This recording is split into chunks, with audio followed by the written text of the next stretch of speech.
من الشیطان الرجیم بسم اللہ الرحمن الرحیم ویل لکل ہمزۃ لمزہ الذی جمع مالا وعددہ یحسب ان مالہ اخلدہ کلا لینبذن فی الحطمہ وما ادراک ما الحطمہ نار اللہ الموقدہ التی تطلع علی الافئدہ انہا علیہم مؤصدہ فی عمد ممددہ۔ صدق اللہ العظیم۔ اللہ کے نام سے جو بے انتہا مہربان اور رحم فرمانے والا ہے۔ تباہی ہے ہر اس شخص کے لیے جو منہ در منہ لوگوں پر تان اور پیٹھ پیچھے برائیاں کرنے کا خوگر ہے۔ یہ سورہ حمزہ مکی سورہ ہے۔ اس میں اللہ تعالیٰ کہتا ہے کہ تباہی ہے ہر اس شخص کے لیے جو لوگوں پر منہ در منہ تانے کستا ہے اور پیٹھ پیچھے برائیاں کرتا ہے۔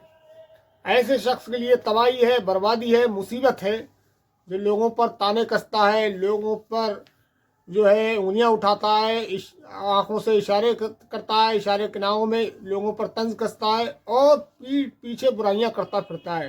بلکہ کہا گیا پیٹھ پیچھے برائیاں کرنے کا خوگر ہے، یعنی کہ اس کی عادت ہی بن چکی۔ خوگر کے معنی یہ ہے کہ اس کی عادت ہی بن چکی ہے، یہ اس کو چین ہی نہیں پڑتا جب تک وہ کسی کی برائی نہ کر لے۔ تو ایسے شخص کے لیے اللہ تعالیٰ کہتا ہے کہ تباہی ہے، بربادی ہے، مصیبت ہے، ہلاکت ہے، اور ایسا شخص اللہ تعالیٰ کی سزا کا مستحق ہے اور قیامت کے دن وہ اس کی سزا پا کر ہی رہے گا۔ فرمایا جس نے مال جمع کیا اور اس کو گن گن کر رکھا۔ یہ جو خصلت پیدا ہوتی ہے انسان کے اندر کہ لوگوں پر تانے کسنا، لوگوں کی مذاقیں اڑانا، لوگوں کی برائیاں کرنا، پیٹھ پیچھے لوگوں پر کی چگلیاں کھانا، ان پر تانے کسنا، ان کے اندر عیب نکالنا، ان کے اندر برائیاں ٹٹولنا، یہ جو خصلتیں انسان کے اندر پیدا ہوتی ہیں وہ مال کے گھمنڈ میں پیدا ہوتی ہیں۔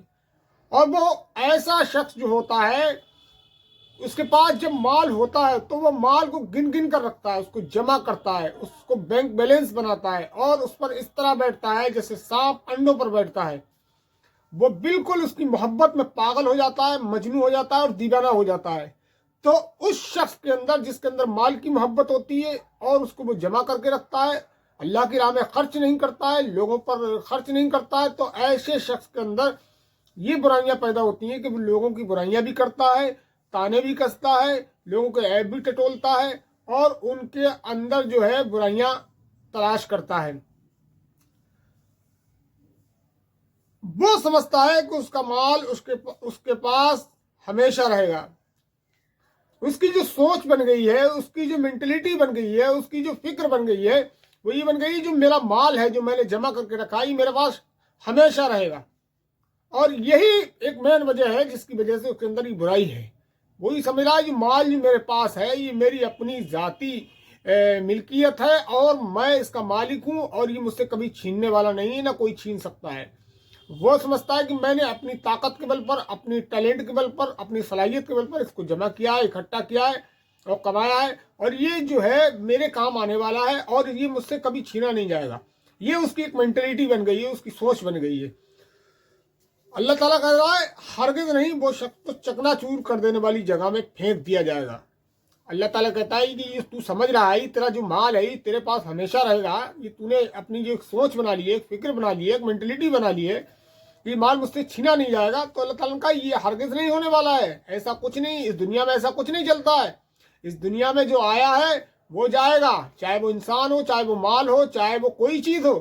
جو ایک بار پیدا ہوئی ہے وہ دنیا میں فنا ہونے کے لیے پیدا ہوئی ہے، اور یہ کسی کی ذاتی ملکیت نہیں ہے، وہ کسی کے پاس ہمیشہ رہنے والی ہے۔